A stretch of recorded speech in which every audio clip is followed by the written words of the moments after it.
Good morning, everyone. What we're going to discuss today is the differentiation of inverse trigonometric function. But first, what is inverse trigonometric function? Inverse trigonometric function is the inverse functions of the basic, which are sine, cosine, tangent, cotangent, secant, and cosecant functions. As we all know in mathematics, specifically in trigonometry, relation is a set of ordered pairs of the form x and y. Yung x and y, kadalasan natin siyang binabasa as variables, which is usually written as an equation. The inverse of a given equation is a resulting equation when the x and y variables are interchanged. When we say interchange, pagpapalitin lang natin sila.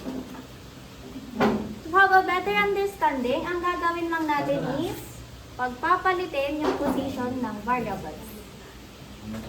We have here three examples. Number 1 is y is equals to 3x plus 5. And sabi ko nga, pagpapalitin lang yung position ng variables. Kaya, ito na yung makukuha natin. When y is equals to f of x is a function of x, such that for each possible value of y, there is only one corresponding value of x. Then we may express x as a function of y, say x is equals to g of y. Example 1, find the inverse function of the following. Yung given po natin is y f of x to 2x plus 9. So, i-discuss po yung inverse function rule.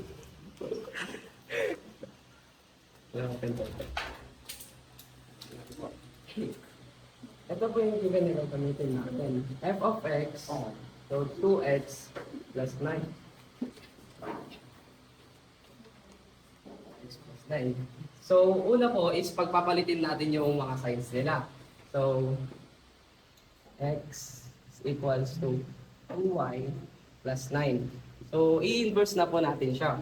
So, x minus 9 is equals to 2y. So, para makancel na itong 2, gagamit po tayo ng 1/2 tapos 1/2. Kung ano po kasing gagawin natin dito sa side na to, yun din po yung gagawin natin sa kabila kasi equation po siya. So, para makancel ito, cancel natin yan. So, y is equals to 1/2 tapos x minus 9. So, ito na po yung sagot kapag i-inverse po natin siya. So we have here the differentiation of inverse function, which includes the inverse function rule. If x of g of y is the inverse function of y of f of x, dx dy is not equal to 0, then dy dx is equals to 1 over dx dy. So the next example is if x equals to 1/2 over y minus 9, let's find the dy dx. Since nahanap na natin yung inverse function nito, diretso naman natin sila. Una, hanapin natin yung derivative ng x. The derivative of x with respect to x is 1 pa rin. Tapos yung kabila naman, since constant coefficient to, hindi na natin siya papakialaman, kaya mag-move na tayo dito sa y. Ang derivative ng 9 is 0 kasi nga constant siya. Tapos ito naman, magiging dy dx. Ngayon, ito na lang yung matitira natin. Yun, ito na lang yung matitira. Para i-isolate naman natin si dy dx since ito yung hinaharap. Kaya alisin natin si 1/2 dito.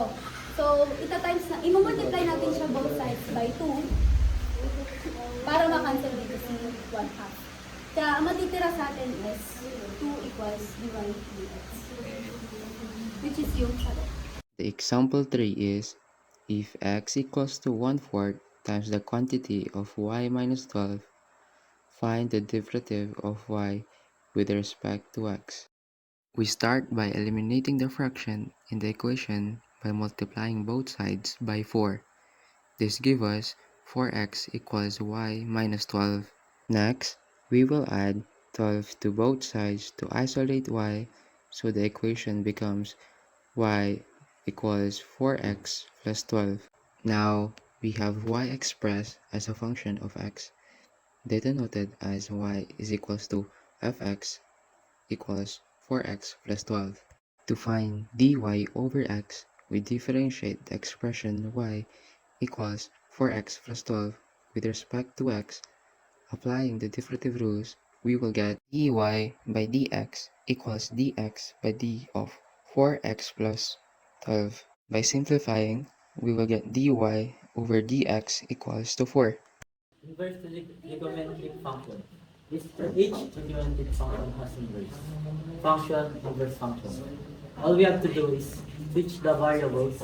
So nakikita nyo dito, pinag-switch yung variables ng x and y. So naging x and y, x is equal to sin y. Pinagpalit nyo lang yung variables. Two common forms of inverse trigonometric equation solved for y. Inverse function and notation. So, paano natin since nakuha na natin ang inverse function, paano natin makukuha ang notation? All we have to do is, ito yung function, ito yung inverse function. Lalagyan lang natin yung both sides, dito, tsaka dito, tsaka dito ng side, and ika-cancel out natin ito, tsaka ito. So, magkakaroon tayo ng sagot na x is equals to sin y, and isi-switch natin since inverse ito, y is equals to sin x. Yun yung sagot. Here are the formulas for the differentiation of the sixth inverse trigonometric function. Number 1 is the inverse of sine function. It tells how fast angle y changes as angle x changes. Next is the inverse of cosine function. It is similar to inverse of sine function, but the derivative is negative because when the cosine increases, the angle must decrease. Next is inverse of tangent function. The inverse of tangent function moves rapidly, which is why the denominator controls the rapid movement. Next is the inverse of cotangent function. It is similar to inverse of tangent function, but the negative sign indicates the angle decreases as the angle x increases. Next is the inverse of secant function. Secant can be very large or small, which is why the formula illustrates how much the angle changes as x changes. Lastly is the inverse of cosecant function. It is similar to inverse of secant function, but the negative sign illustrates how the angle decreases as the x increases. So in this example, meron tayong arc sine x squared minus 1. All we have to do is find the derivative of this equation. So yung gagamitin muna natin is yung formula ng inverse function of arc sine, which is arc sine is equals to the derivative of u over the square root of 1 minus u squared. So yung gagawin lang natin is i-input lang natin yung x squared minus 1, which is yung nasa loob ng arc sine dito sa u. So ang derivative ng x squared minus 1 is 2x over the square root of 1 over x squared minus 1 squared. And that will be our answer in this equation. The derivative of arcsine is the derivative of u over square root of 1 u. So yung u is, i-change, i-plug in mo lang yung 3. Square root of 1 minus 3.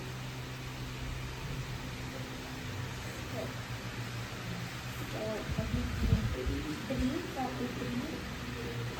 square root 1 minus 9 and